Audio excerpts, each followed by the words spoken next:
Assalamualaikum warahmatullahi wabarakatuh.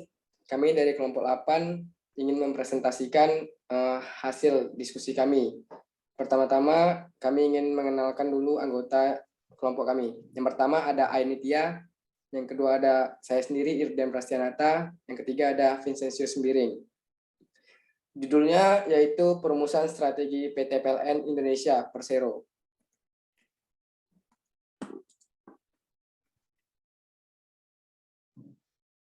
PT PLN Persero merupakan perusahaan monopoli yang bergerak di bidang kelistrikan yang juga merupakan salah satu badan milik usaha negara atau BUMN.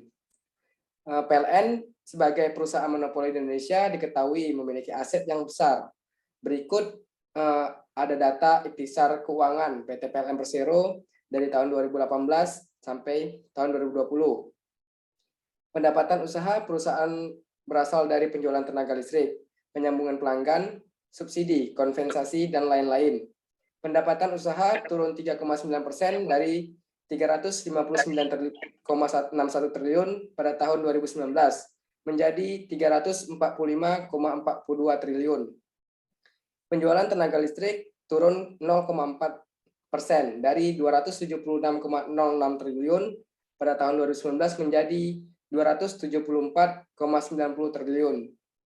Penurunan penjualan tenaga listrik merupakan dampak dari pandemi COVID-19, sehingga volume penjualan turun 0,8% dari 245,52 terawatt jam pada tahun 2019 menjadi 243,58 terawatt jam.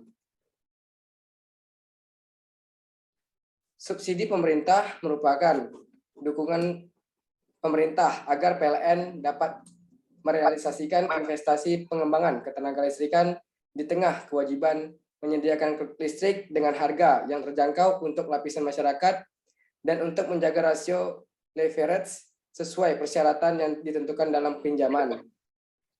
Pendapatan usaha lain-lain berasal dari usaha-usaha jaringan dan jasa telekomunikasi, sewa transformator, perubahan daya tersambung dan administrasi, penjualan batu bara, dan lain-lain.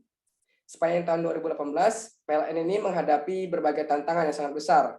Di antaranya ialah situasi ekonomi dunia yang penuh ketidakpastian. Harga premier yang semakin meningkat disertai dengan tarif tenaga listrik yang tidak naik.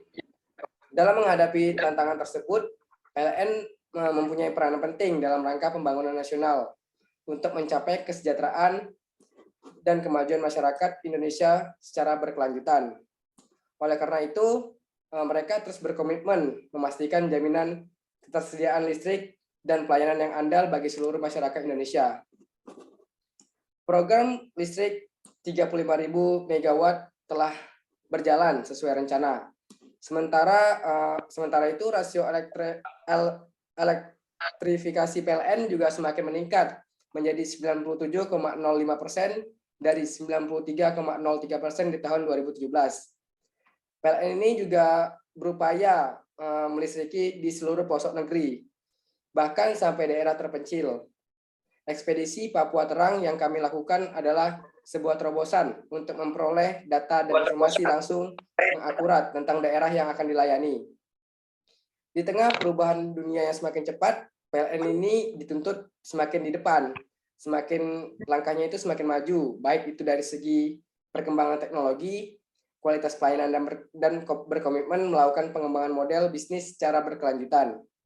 Bagi PLN, tantangan global ini bukan suatu ancaman, melainkan peluang bagi PLN untuk terus beradaptasi dengan melakukan berbagai strategi berkelanjutan, yaitu dengan mengembangkan kualitas pelayanan dan produk, meningkatkan kompetensi sumber daya manusia, maupun aspek penting lainnya demi mewujudkan pelayanan bertaraf kelas dunia yang tentunya mempengaruhi kinerja berkelanjutan.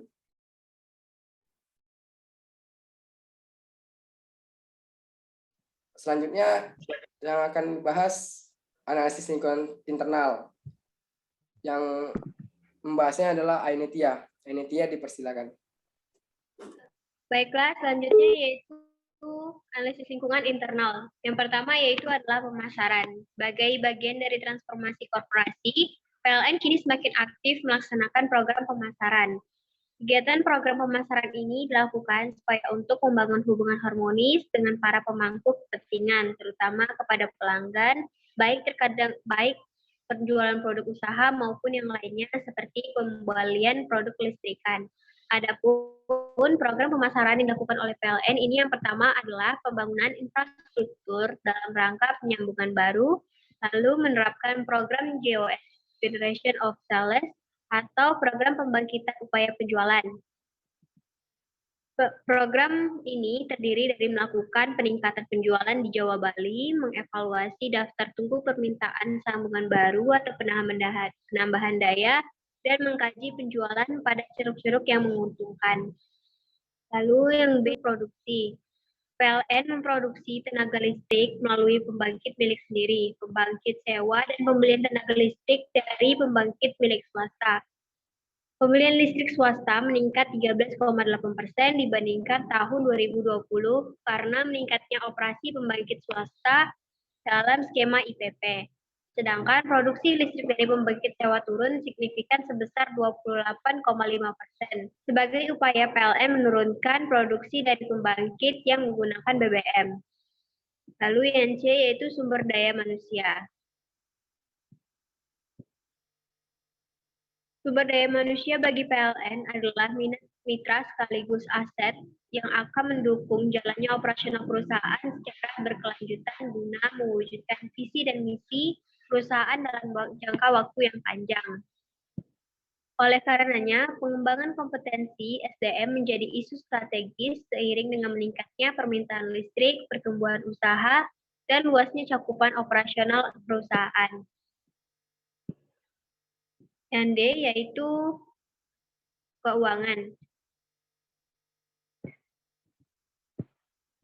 Selama tahun 2020, jumlah pendapatan operasi mencapai 345.415.637 juta yang terdiri dari pendapatan penjualan tenaga listrik sebesar 274.898.464 juta dan pendapatan lain-lain yang selanjutnya yaitu E, administrasi dan akuntansi. Administrasi adalah merupakan suatu fungsi yang memegang peranan yang sangat penting terhadap tercapainya kelancaran usaha, kegiatan, maupun aktivitas yang dilakukan oleh perusahaan atau organisasi. Tenaga administrasi ini mempunyai peran fungsi yang tidak boleh diremehkan karena tenaga administrasi ini adalah orang yang membuat proses kerja yang ada di PLN tetap berjalan dengan lancar, mengentri data yang akurat, dan keterampilan dalam mengolah kata, dan menggunakan banyak sistem TIK yang berbeda-beda. Dalam PLN, akuntansi memegang peranan yang sangat penting karena akuntansi dapat memberikan informasi mengenai keuangan dari suatu perusahaan, menghasilkan laporan keuangan, dan ia juga merupakan berguna untuk pengawasan. Lalu yang ke F yaitu penelitian dan pengembangan. Penelitian dan pengembangan pada PT PLN digunakan untuk mengetahui dan menelaah kerja perusahaan dalam mengembangkan inovasi baru yang dapat diteliti. Bahkan peneliti juga meneliti hal-hal baru yang menarik untuk dibuat sebuah inovasi agar masyarakat tidak bosan dalam penggunaan PLN. Pada tahun 2009, PLN secara resmi meluncurkan sebuah inovasi berupa listrik pintar. Listrik pintar ini merupakan layanan listrik prabayar yang memungkinkan pelanggan untuk mengendalikan sendiri penggunaan listriknya sesuai kebutuhan dan kemampuan. Pada 31 Oktober 2016, PLN meluncurkan aplikasi baru berupa PLN Mobile, yang mana pelanggan dapat memberikan pengaduan, pasang listrik, hingga beli token dengan mudah. Dilansir dari media siaran pers, akhir tahun 2021 sudah tercatat lebih dari 16,2 juta pengguna yang terdaftar pada Super Apps PLN Mobile dengan tingkat kepuasan 4,4 dari skala 5. Baiklah, yang selanjutnya akan dibacakan oleh Vincent. Pada Vincent dipersilakan. Baik, terima kasih. Selanjutnya saya akan presentasikan sistem informasi manajemen. Manajemen dalam PLN dilakukan tentu saja untuk menunjukkan operasi PLN dalam menyediakan listrik bagi masyarakat luas seiring dengan perkembangan teknologi dan tentu saja permintaan listrik dari pelanggan yang semakin besar sehingga diperlukan sistem informasi manajemen yang harus bisa menunjang permintaan tersebut.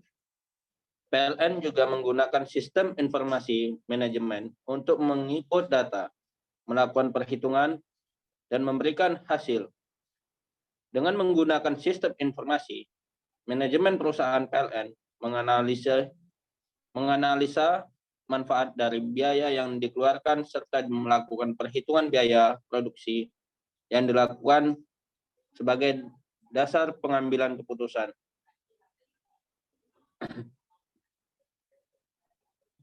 Selanjutnya, budaya organisasi. Budaya organisasi pada PLN sangat penting karena budaya dalam organisasi akan ditentukan oleh kondisi kerja tim, kepemimpinan, dan karakteristik organisasi, serta proses administrasi yang berlaku. Budaya yang produktif adalah budaya yang dapat menjadikan organisasi menjadi kuat dan tujuan perusahaan dapat terakomodasi. Membentuk organisasi yang mendorong kinerja, memahami pendekatan manajemen kinerja merupakan sebuah tahap yang dinamis. Jika sesuatu perusahaan dapat menyelaraskan sebuah tahap yang dinamis, jika suatu perusahaan dapat menyelaraskan pendekatan manajemen kinerja, maka perilaku karyawan dapat berubah. Fokus karyawan pada produktivitas dan strategi organisasi yang efisien dengan hasil daya saing yang kontinu dalam menaikkan pendapatan, meminimalisir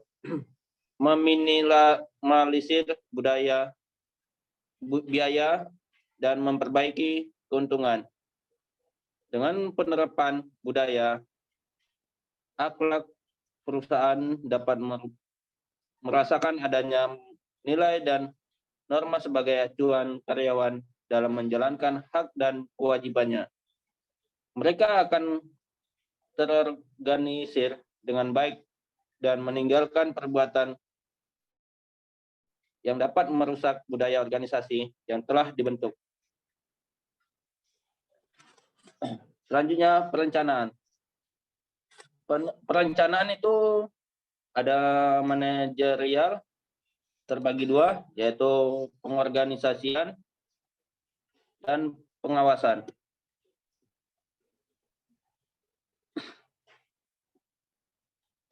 Lingkungan eksternal. Yang pertama, ideologi. Ideologi di dalam PT PLN sangat penting untuk diterapkan agar terwujudnya keharmonisan hubungan PT PLN dengan masyarakat, sehingga akan berperan aktif dalam mendorong terjadinya dan menyediakan listrik bagi masyarakat.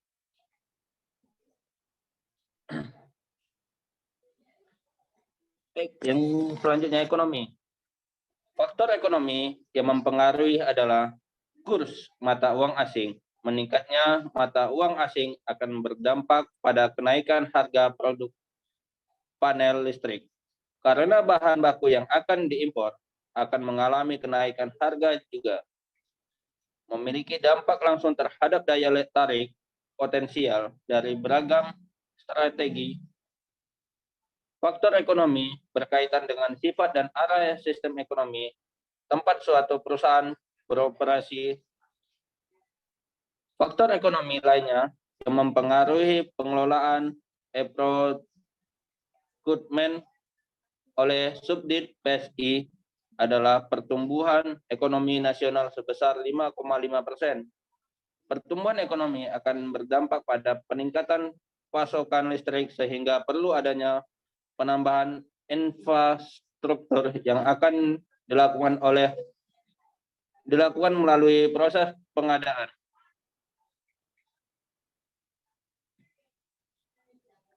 Selanjutnya, politik. Faktor politik yang mempengaruhi pengadaan barang dan jasa yang dikelola oleh Subdit PSI PLN adalah mengenai kebijakan pemerintah akan pengadaan barang dan jasa pemerintah, yakni Keputusan Presiden Nomor 80 Tahun 2003 yang ditetapkan tujuan daripada pengadaan online agar pelaksanaan pengadaan dilakukan secara efisien, efektif, terbuka, dan bersaing, transparan, adil atau tidak diskriminatif, dan akuntabel. Peraturan tersebut berpengaruh terhadap proses pengambilan keputusan dalam pengadaan barang atau jasa. Baik, selanjutnya akan dibacakan sama Adrian. Terima kasih. Saya akan melanjutkan. Yang D itu ada teknologi. Teknologi itu mempresentasikan peluang dan ancaman besar yang harus dipertimbangkan dalam permasalahan strategi. Lalu mempengaruhi produk, jasa, pasar, pemasok, distributor, pesaing, konsumen, proses produksi, praktik pemasaran, dan posisi kompetisi. Lalu ada menciptakan pasar baru yang lebih baik, mengubah posisi biaya yang kompetitif relatif dalam suatu industri. Arti-artinya.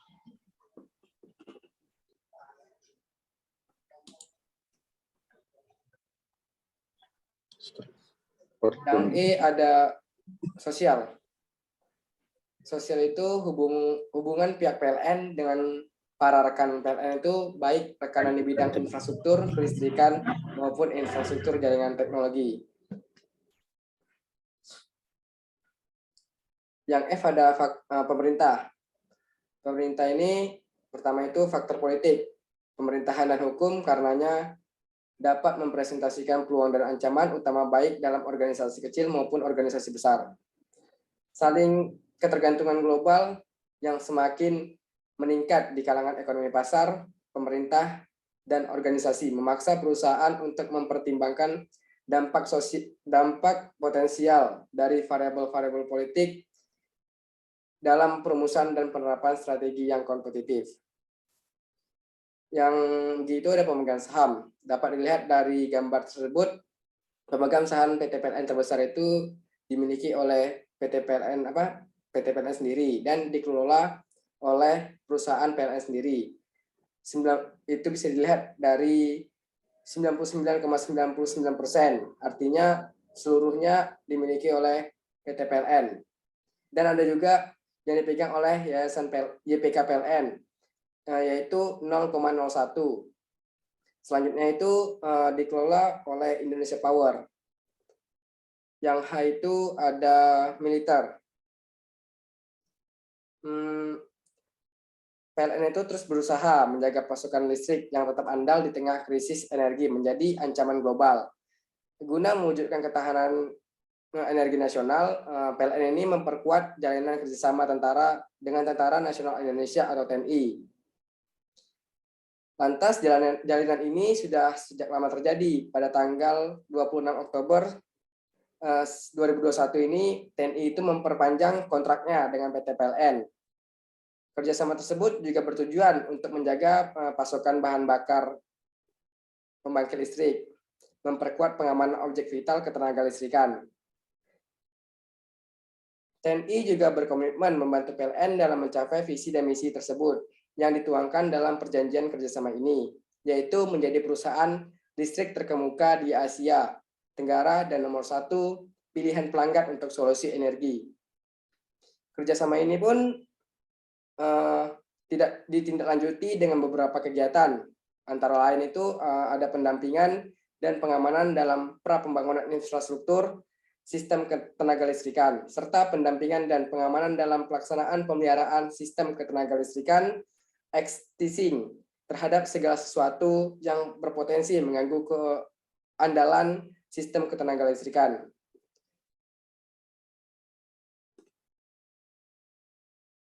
Yang H, ada pendidikan. PLN ini juga membuka Institut Teknologi PLN. Gunanya untuk apa? Gunanya untuk mentransfer ilmu kepada generasi penerus agar generasi penerus ini mengerti pendidikan akan halnya PLN. Jadi tidak sembarangan yang kerja itu di PT PLN.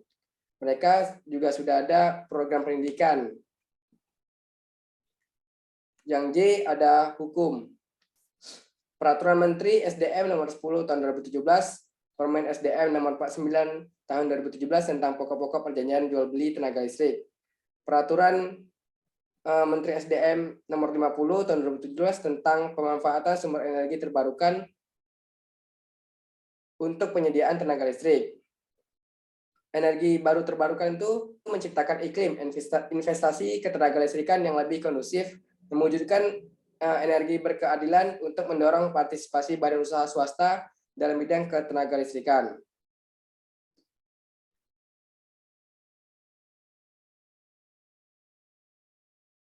Selanjutnya analisis SWOT yang akan dibahas oleh Ainitia.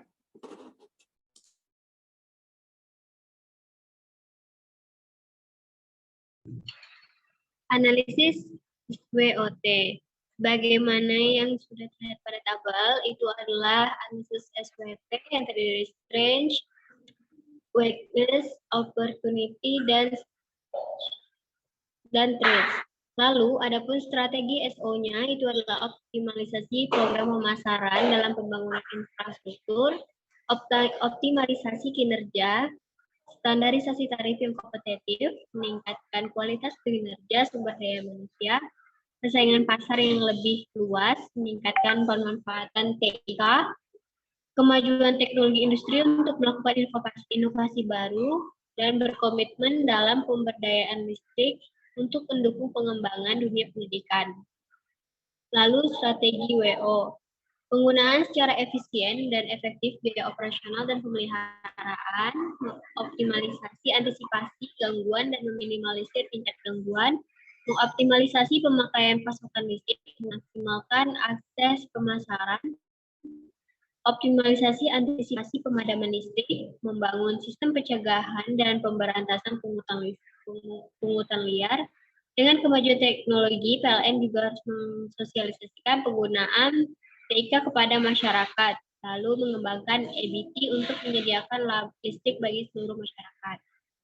Selanjutnya itu strategi SD, pemanfaatan sumber daya secara efektif dan efisien, mengoptimalisasikan teknologi dan sumber daya manusia, memaksimalkan pelayanan terhadap konsumen, restrukturisasi perusahaan, pemanfaatan globalisasi ekonomi untuk membuka bisnis yang lebih menguntungkan, pemanfaatan EBT untuk mencegah sumber daya alam yang terbatas, menciptakan sistem untuk mencegah pengambilan listrik ilegal, dan mengoptimalisasikan kualitas pelayanan dengan menggunakan pemanfaatan TIK. Lalu dan terakhir itu strategi WT yang mana melakukan monitoring dan controlling, memaksimalkan pelayanan tenaga lapangan, optimalisasi investasi jangka panjang, profesionalitas kinerja perusahaan, melakukan sosialisasi kepada pelanggan jika ada produk dan pelayanan yang baru, memperbaiki proses bisnis pelayanan kepada pelanggan, optimalisasi sistem pelayanan di pelanggan, lalu memaksimalkan sumber daya alam yang ada untuk menyediakan listrik yang belum dialiri. Selanjutnya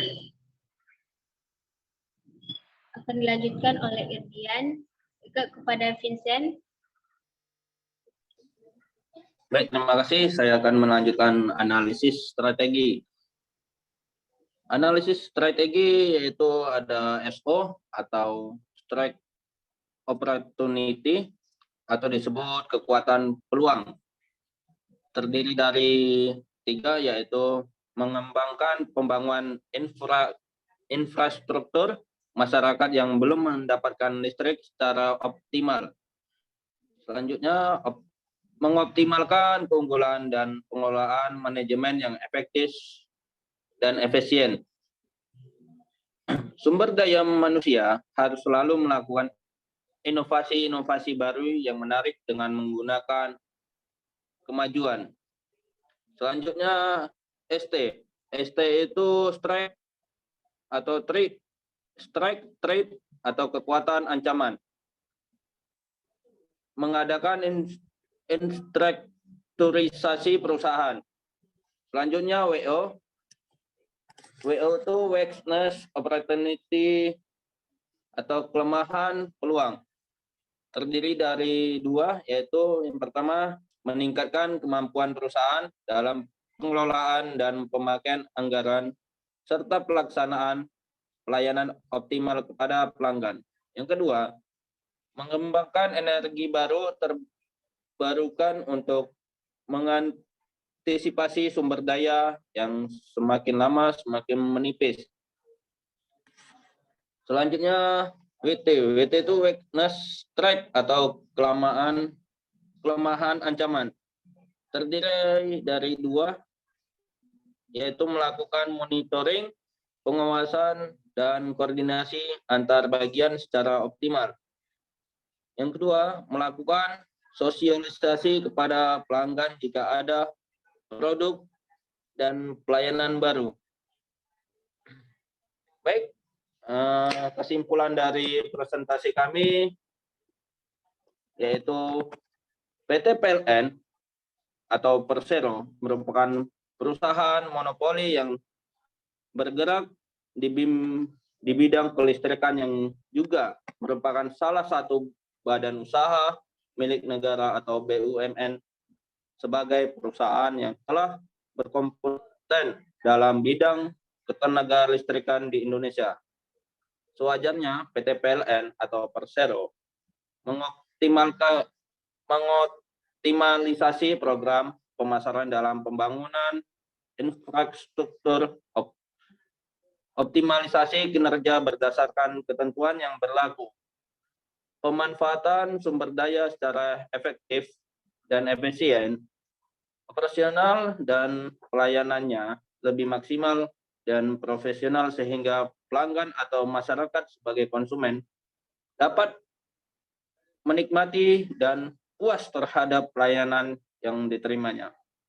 Dengan pelayanan yang memuaskan pelanggan atau masyarakat, maka kebijakan penetapan misi yang dirumuskan PT PLN atau Persero sebagai perusahaan yang diakui dunia tidak mustahil dapat tercapai dan dapat berkembang dan meluaskan usahanya baik di dalam maupun di luar negeri.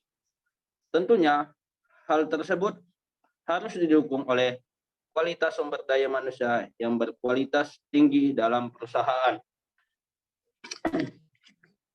Demikian presentasi dari kelompok kami. Kami minta maaf jika masih ada yang kurang dalam materi maupun penyampaian di akhir kami. Saya ucapkan banyak-banyak terima kasih. Wassalamualaikum warahmatullahi wabarakatuh.